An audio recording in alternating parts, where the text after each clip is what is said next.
बाबा साहब के बारे में इनको जानकारी है, लेकिन ये भी जानकारी लेनी चाहिए कि SC ST के लिए क्या लफ्ज इस्तेमाल किया गया है।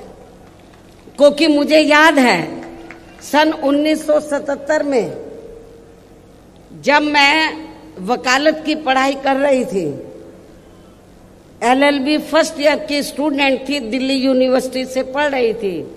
1977 में जनता पार्टी की सरकार बनी और इन्होंने वोट क्या कह के लिया था कि हम स्वर्गीय श्री बाबू जगजीवन राम जी को देश का प्रधानमंत्री बनाएंगे, जिसको कांग्रेस ने नहीं बनाया।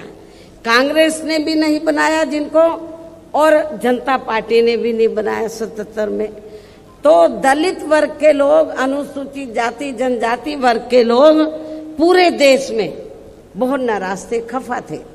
तो उस समय उन्होंने दिल्ली में एक 3 दिन का जाति तोड़ो सम्मेलन रखा और उसमें ऑल इंडिया की तरफ से, तो यूथ की तरफ से, नौजवानों की तरफ से मुझे उन्होंने इनवाइट किया बोलने के लिए।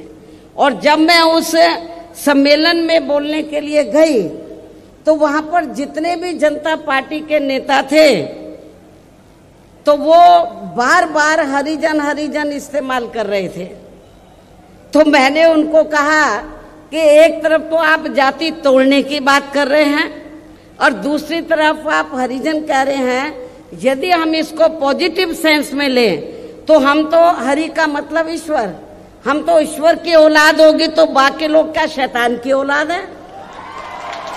ये मैंने 1977 में जब मुझे उन्होंने ऑल इंडिया की तरफ से इनवाइट किया तो ये मैंने वहां पर बोला था।